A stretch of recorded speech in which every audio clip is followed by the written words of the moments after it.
देवानी देव श्री आदिनाथ भगवान की जय। 24 तीर्थंकर भगवान की जय। परम गुरुवर आचार्य श्री विद्याभूषण धर्मती सागर महाराज की जय। अहिंसा में धर्म की 10 लक्षण महापर्वी की उत्तम ब्रह्मचर्य धर्म की मंत्र श्री भूषण माता जी की जय। धर्म स्नेही बंधु, आज 10 लक्षण महापर्व के अंतिम दिन हम सभी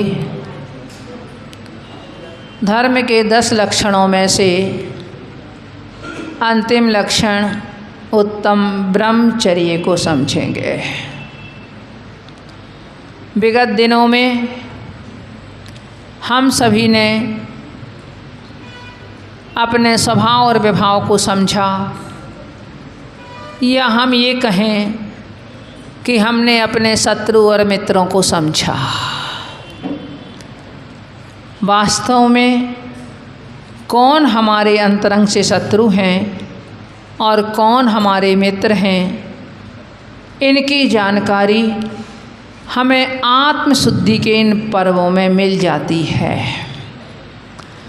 तो सबसे पहले हमने क्रोध, मान, माया, लोभ को जाना कि जिनसे हम हमेशा ग्रसित रहते हैं। कभी हम अहंकार की चोटी पर चढ़ते हैं तो कभी माया के जाल में फंस जाते हैं, कभी लोभ के गर्त में गिरते हैं तो कभी क्रोध की अग्नि भी हमारे में भड़क उठती है। ये सब जानने के अनंतर हमने अपने आप को थोड़ा सा संयमित किया। संयम धर्म के दिन हमने जाना कि इस तरह से विभाव भावों में हमारा जो प्रवाह निरंतर होता रहा है, उसमें हमें आज तक अपने लक्ष्य की प्राप्ति नहीं हुई। आज तक हमने सुख और शांति को प्राप्त नहीं कर पाया। यदि हम क्षमा, मार्दव, आर्जव और सौत इनको शायद अपनाते, इनको हम जानते, इनको हम मानते, तो हमें अपने लक्ष्य की प्राप्ति हो सकती थी। तो उनको प्राप्त करने के लिए, क्षमा आदि गुणों की प्राप्ति के लिए हमने अपने आप को संयमित किया। कहाँ से संयमित किया? जो हमारी इच्छाएं, जो हमारी भोग वासनाएं, जो हमारे अंदर के विकार वह बाहर की ओर बह रहे थे, उनको हमने अपने आप में संयमित किया। जो पर पदार्थों की ओर हमारी दृष्टि जा रही थी, हमने अपनी दृष्टि को निज में समेटा। अपने आप में समेटा और अपनी इच्छाओं और वासनाओं से मुक्त होकर के हमने अपने धर्म को, अपने स्वभाव को, अपने आप को समझने का प्रयास किया। तब हमारे अंदर में जो शक्ति जागृत हुई, उसके माध्यम से हमारी इच्छाओं का निरोध हुआ। हमारी इच्छाएं जब निरोध हुई तो विकार का वमन हुआ, विकार का विसर्जन हुआ और हमारा जो यथार्थ स्वरूप है कि आकिंचन, वह हमारा स्वरूप प्रकट हुआ। हमने कल आकिंचन धर्म के दिन आकिंचन भावना भी भाई थी और आकिंचन धर्म को भी समझा था, क्योंकि जब हमें ये मालूम हुआ, ये ज्ञात हुआ, क्योंकि त्याग हो जाने के बाद भी व्यक्ति बाह्य पदार्थों का त्याग तो कर देता है, किंतु अंतरंग में जो हमारे में ईर्ष्या, कषाय, राग, द्वेष, वैमनस्यता, परनिंदा, दूसरे की चुगली आदि जो दुष्प्रवृत्तियाँ हमारे में पनप रही थीं, उनका हम त्याग नहीं कर पाते। खाना पीना छोड़ देते हैं, भोजन छोड़ देते हैं, वस्त्राभूषणों आदि का हम नियम कर सकते हैं, हम एक सीमा में बंध जाते हैं, परंतु ये जो प्रवृत्तियां हमारे अंदर की हैं, इनसे हम अपने आप को सुरक्षित नहीं कर पाते। और मूल त्याग, यदि ये अंतरंग से ये वासनाएं हमारी चली जाएं, अंतरंग से दुष्प्रवृत्तियां हमारी समाप्त हो जाएं, तो समझो कि हम यथार्थ में इन 10 धर्मों को हम समझ पाए हैं।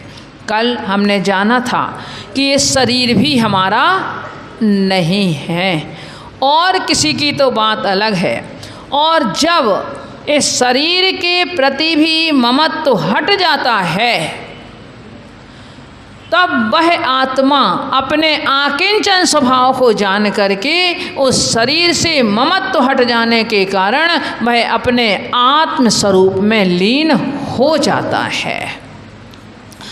और वह आत्म स्वरूप, शुद्धात्म स्वरूप, उसको कहते हैं ब्रह्म। ब्रह्म शब्द के वैसे अनेकों अर्थ हैं, किंतु प्रसंग के अनुसार हम उसको लेंगे ब्रह्म अर्थात आत्मा।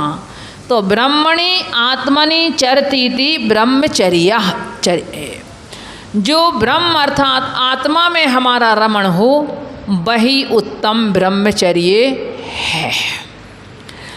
संपूर्ण पदार्थों से हट करके सिर्फ हमारे पास में कुछ ना रह जाए, इन तन से भी हमारा मोह हट जाए और हम सिर्फ और हमारी आत्मा, इसके अतिरिक्त और कोई दूसरा पदार्थ ना रहे। जिस तरह से आपने बहुत सारे दृष्टांत अपने आगम से जाने हैं, वह मुनिराज जिनके तन पर प्रहार किए जा रहे हैं, जिनके शरीर को अग्नि में उठा करके फेंक दिया गया, जिनके शरीर को समुद्र में डाल दिया गया, सरिता के प्रवाह में जिनका शरीर बह गया और अग्नि की ज्वालाएं जिनके शरीर को जला रही थीं, ऐसे महामुनिराज का ध्यान ही अपने शरीर की ओर नहीं था, वह अपने आत्म स्वरूप में लीन थे। तो सही रूप में तो ब्रह्मचर्य वही होता है। चर्य माने आचरण करना और ब्रह्म माने आत्मा, अपने शुद्धात्म स्वरूप में आचरण करना, ये कहलाता है उत्तम ब्रह्मचर्य। जहाँ शील के 18,000 भेद भी जो दोष हैं वो भी पार हो जाते हैं, उनका भी पालन हो जाता है। 9 बाड़ें तो शील की बहुत पहले उनकी हट गई थी, किंतु जो शील के 18,000 भेद हैं वह भी अब उनके नहीं रहते हैं। और ऐसे ही आत्मा जब अपने आत्म स्वरूप में लीन होते हैं तब उनकी क्या स्थिति बनती है, जहाँ ध्यान ध्याता ध्येय को न विकल्प बच भेदन, जहाँ चिद भाव कर्म चिदेश करता चेतना क्रिया, तहाँ तीनों अभिन्न अखिन्न सुध उपयोग की निश्चल दशा, प्रगटी जहाँ दृग ज्ञान व्रत ये तीन धाये कैलसा। क्या जहाँ कौन तो क्या ध्यान की क्रिया हो रही है, कौन ध्यान करने वाला है और किसको हमने ध्येय बनाया है, ये विकल्प भी वहाँ समाप्त हो जाता है। हम लोग, आप लोग यदि